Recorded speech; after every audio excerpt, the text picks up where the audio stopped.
It's time for another Dice Tower review from Gamers Remorse.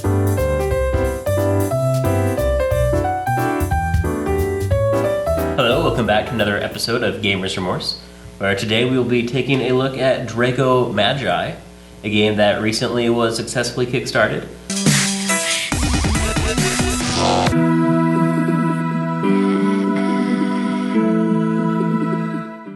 Draco Magi is a two-player game that was recently successfully kickstarted and is slated for a mass release in the fall of this year. In Draco Magi, players take on the roles of mage acolytes seeking magical gems and hope to become the dragon king or queen. Give each player a dragon deck and the corresponding battle deck, gold or green. Shuffle the battlefield deck and deal out the bottom 3 cards, placing them between the 2 players. Players will then each draw 3 cards from the advanced battle deck, adding 1 to their deck, discarding 1, and handing the other to their opponent, then shuffling each of their advanced battle cards into their own battle decks. Players will then draw up to 8 dragon cards. If you run out of dragons, draw what you have available before reshuffling and drawing from your discard pile. Starting with the first player, the acolytes alternate, placing dragons on their side of the available battlefield of their choice. Battlefields become unavailable when a player has 3 of their own dragons on it, or a dragon ability has frozen the field. If a dragon is placed on a battlefield where an opponent dragon has already been played, the new dragons attack the opposing dragon with their ranged attack. Both players draw cards from the battle deck, the attacker drawing cards equal to the number under the fireball icon, while the defender draws cards equal to the number below the shield icon. The players tally the bursts in their fireball or shield sides of their cards. If the attacker has more bursts than the defending player discards their dragon. If the defending player has more or equal bursts,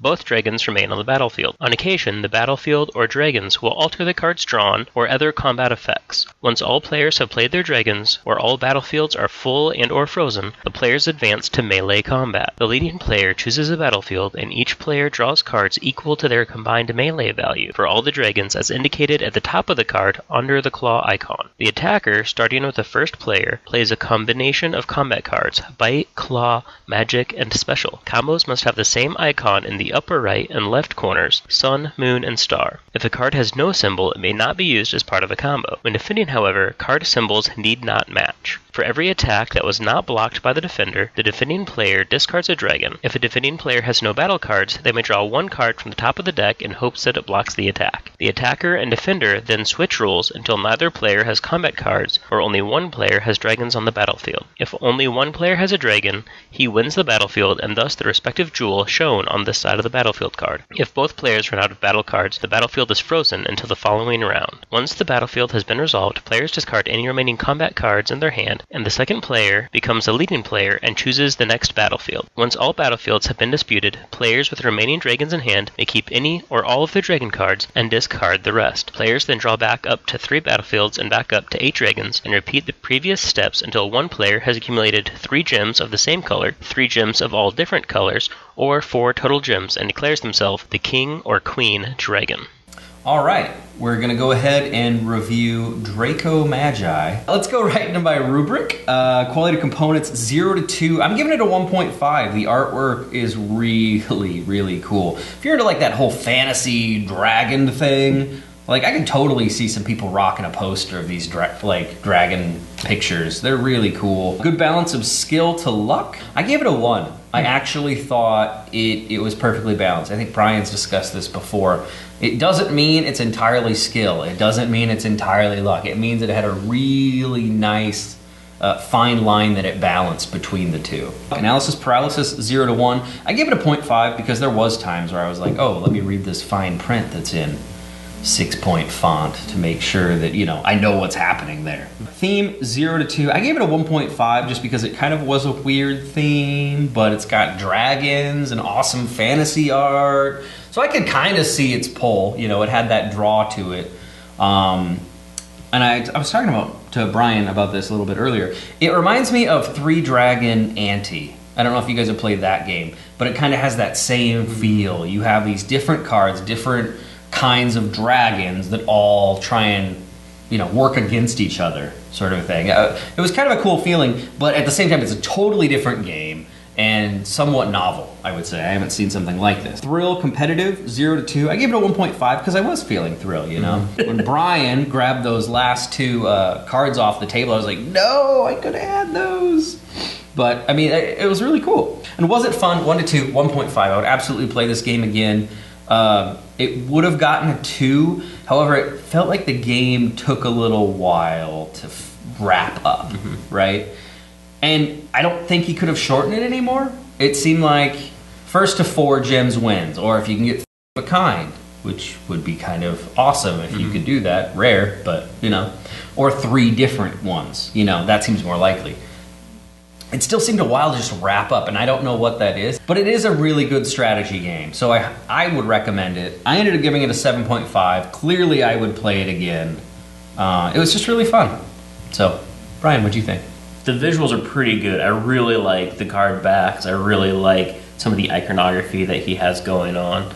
But there were a few setbacks, so I gave it 1.5 out of 2 for that. Some of the dragons, just at first glance, you're trying to tell the colors aren't super differentiated, so you can't just quickly see what they are. Some of the text is really small, especially on the locations, so you have to pick it up and kind of squint and figure out what things are. I like, you know, and you can not have to pick the cards up. You sit there and you know what it is. Skill and luck, I give that a 0.75. As Sean has mentioned, you know, it's a balance of the two, and I thought it was balanced fairly well, except, you know, you can totally get, you know, just knocked on the side of the head by getting, you know, mediocre cards on the ranged attacks, you know, and then same with the melee attacks. It's so much in the draw. But at the same time, there's a lot of skill on where you place your dragons. So I feel like choosing which dragons to place where is very strategic, but as far as the dragon-on-dragon violence goes, it's mostly luck. So I'd like to see a little bit more skill on the dragon-on-dragon violence. Pacing, 0 to 2, I give that 1.5. It's paced fairly well, except, you know, when you're debating between which dragon to play, that can get rather tedious. Theme and immersion, I give that 1.25 out of 2. The theme is kind of obscure. Your dragon, Magi, fighting over the realm. I feel there could be some slight modifications that would make the theme more enact to the game. Maybe you are a person who controls dragons fighting over treasure. I feel treasure is more something dragons would want to hoard than gems for sake of something else. Mechanics, I give that 0.75 out of 1. I really liked some of the mechanics. I liked the way that different dragons focused on different abilities. So you have your dragons that are really good at the range and your dragons that are really good at the melee combat. You know, so I was able to, at the end, actually drop a red dragon to totally take over one of the battlefields so I didn't have to enter the melee combat. Whereas then another one, you know, I loaded it up with my black dragons because that gives me melee bonus. But then I got totally kicked in the face with the cards and he won that. And then was it fun? 0 to 2. I give that a 1.25. It was enjoyable, but I feel I could only play so many games with this in a night. I feel it would be a good game while you're waiting for your other friends to come for any fantasy-themed game night. You know, you're playing Dungeons and Dragons or something along those lines. This would be a great game to play when it's you and the first guy who shows up waiting for the other people to come.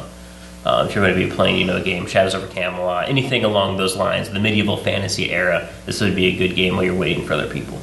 All in all, that gave it a 7. Yeah, 7.5? Yeah. 7.5, a 7.25 for Draco Magi. It's a good game. Check it out. I'm sure it's somewhere. Yeah. I'll find a link for you. Google it. Right. It's probably on Cool Stuff Inc. We'll include it in the intro. Yeah. All right, guys. Thanks for tuning in. Beware of flame burns. Dragging you later. We're dragging this Indian out. See ya. We are novice mages, dragon mages, competing against one another to become the Dragon King by collecting jewels using our power over dragons to do that. If we already have power over dragons, are we really a novice? I mean, if you're a novice, you don't want to be messing around with dragons. You start with like a lizard. Right? A chameleon. Right, a chameleon. I am the Chameleon King. Anywho, let's get back to the game. That was weird. Sorry about that, folks. Thanks so much for watching the Dice Tower videos. Find more great videos and reviews, as well as our top-rated audio podcast at Dicetower.com. You can also find other great shows at Dicetowernetwork.com. I'm Eric Summerer, and you've been watching The Dice Tower. The Dice Tower is sponsored by Cool Stuff Inc., where you can find great games for great prices. Cool stuff in stock. Check them out at CoolStuffInc.com.